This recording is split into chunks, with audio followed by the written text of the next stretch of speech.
지금 바로 구독 누르시고 좋아요는 기본 잊지 마세요. 2026년도 소상공인 경영안정 바우처 혹시 들어보셨나요? 매달 꼬박꼬박 나가는 고정비용 부담을 덜어주는 25만 원 지원금인데요.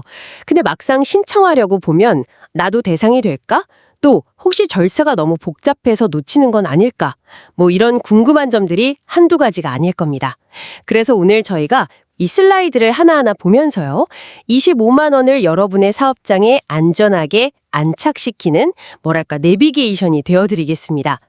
누가 대상이 되고 또 어떤 함정은 피해야 하는지, 어떻게 신청하면 되는지 누구나 쉽게 이해하실 수 있도록 아주 친절하고 꼼꼼하게 안내해 드릴 테니까요. 놓치지 말고 끝까지 함께 해주세요. 자, 그럼 이 지원금의 가장 중요한 핵심부터 한번 제대로 파헤쳐 볼까요? 우선 이 사업의 정체부터 확실히 해야겠죠? 핵심은 딱 세 가지입니다.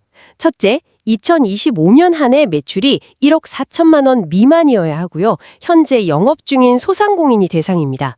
둘째는 전기요금이나 가스요금 같은 고정 비용에 쓸 수 있도록 최대 25만 원을 지원한다는 거고요. 그리고 마지막으로 이게 정말 중요한데 통장에 현금으로 딱 꽂아주는 게 아니라 신청할 때 선택한 내 신용카드 대금에서 알아서 차감되는 방식입니다. 네, 바로 그 지점이 아주 흥미롭습니다. 왜 현금이 아닐까 이렇게 생각하실 수 있잖아요. 맞아요. 이게 단순히 편의성을 넘어서 정부 지원금 정책의 어떤 큰 흐름을 보여주는 대목이거든요. 아, 흐름이요? 네, 과거에 이제 현금성 지원이 종종 예상치 못한 곳에 쓰이는 누수 현상이 좀 있었는데 이렇게 카드 결제에 연동하는 방식은 그걸 원천적으로 차단하겠다는 거죠. 소상공인 입장에서는 투명성을 확보하는 대신 지원금 사용의 자율성은 조금 줄어드는 셈이고요. 아, 그러니까 정부는 딱 정해진 목적, 즉 고정 비용 절감에만 정확히 쓰이게 만들고 우리 사장님들은 영수증 챙기고 정산하는 그런 번거로움을 더는 일종의 윈윈 구조를 설계했다. 이렇게 볼 수 있겠네요. 정확합니다. 정책의 의도가 아주 명확하게 드러나는 방식이죠. 좋습니다.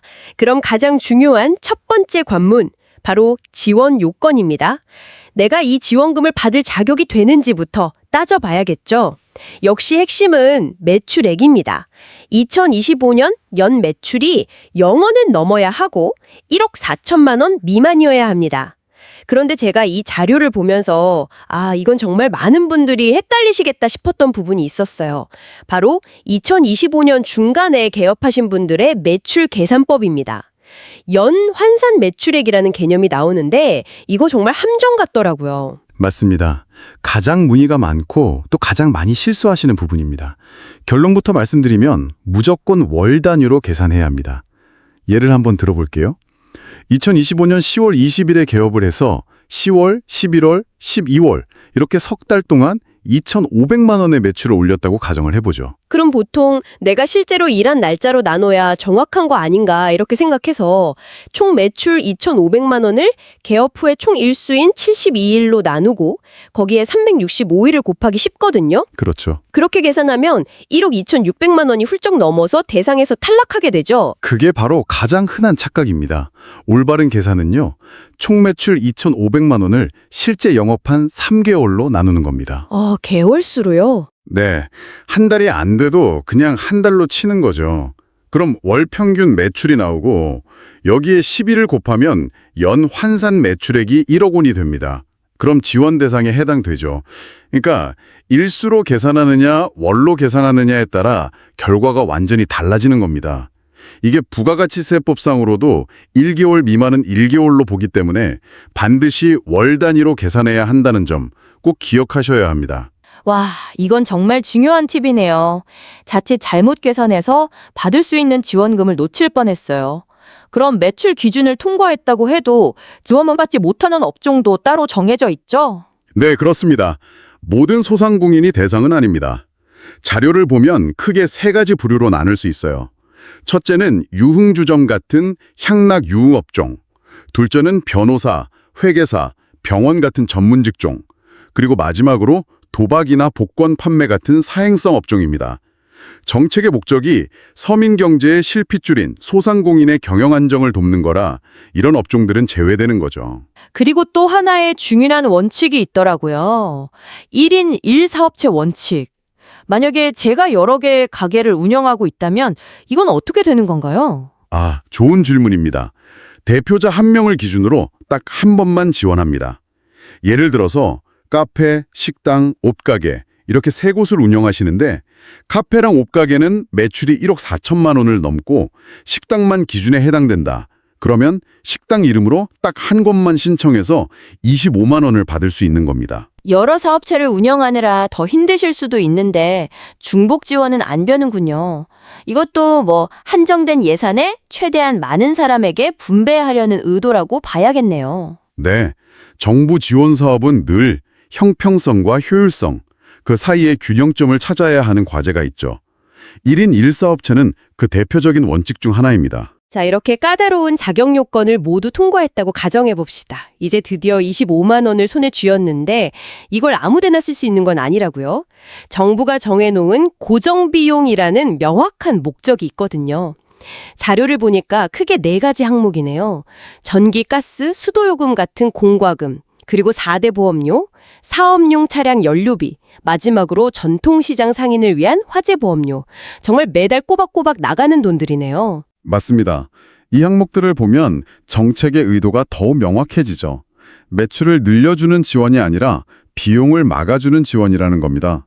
특히 4대 보험료 항목을 자세히 보면 좀 재미있는 점이 있어요. 어떤 점이죠? 보통 직원을 위해 내주는 사업주 부담분만 생각하기 쉬운데 이 바우처는 사장님 본인의 건강보험료나 국민연금 같은 본인 부담분까지 포함해서 사용할 수 있습니다. 오, 그건 정말 실질적인 혜택이네요.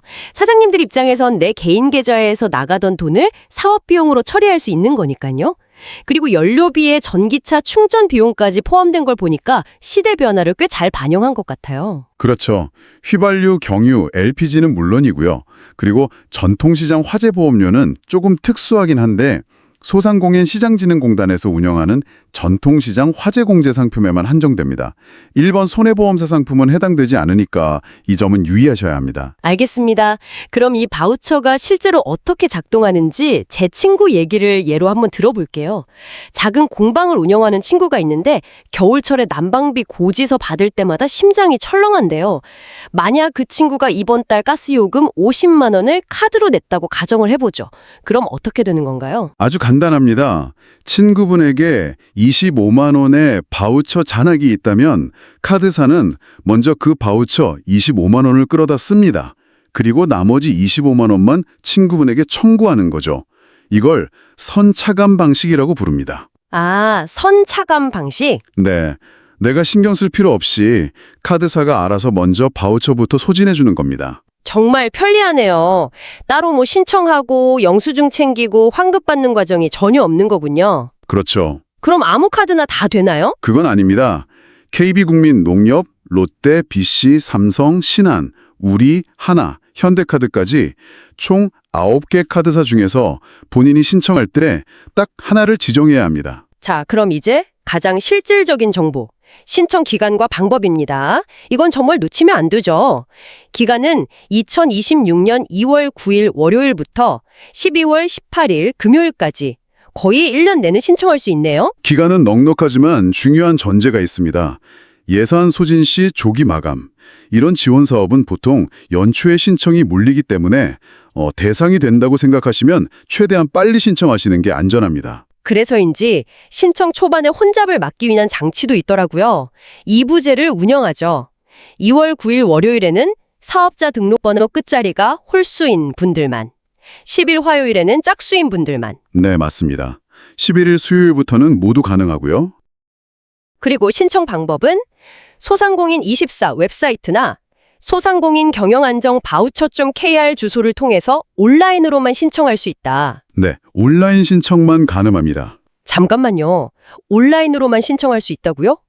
요즘 많이들 익숙해지셨지만 연세가 있으시거나 좀 디지털 기기에 익숙하지 않은 사장님들께는 이게 오히려 큰 장벽이 될 수도 있겠는데요? 수십만 건의 신청을 오프라인으로 접수하고 서류를 검토하는 데는 엄청난 비용과 시간이 드니까요. 국세청 데이터를 바로 연동해서 자격을 검증할 수 있다는 것도 큰 장점이고요. 하지만 말씀하신 대로 디지털 소외계층에게는 분명 불편함을 초래할 수 있죠. 그래서 보통 자녀분들이나 주변의 도움을 받으시거나 소상공인 지원센터 같은 곳에서 안내를 받으시는 경우가 많습니다. 그렇군요. 장단점이 명확하네요.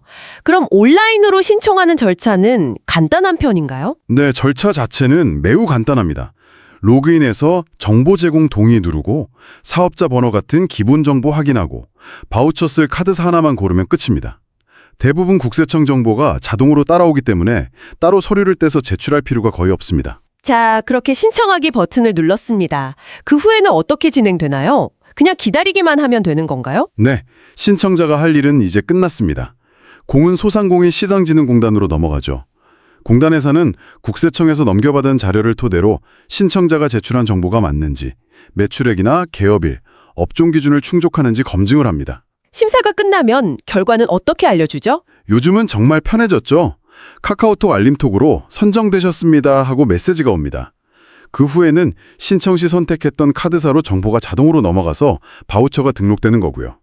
만약 해당 카드사 카드가 없는 분이라면 새로 발급받으셔야 하고 기존의 카드를 갖고 계셨다면 며칠 내로 알아서 등록이 완료됩니다. 그 이후부터 지정된 사용처에서 결제하면 자동으로 차감이 시작되는 거군요. 맞습니다. 마지막으로 이것만은 꼭 알고 가자 실수하기 쉬운 유의사항들을 한번 짚어주시죠.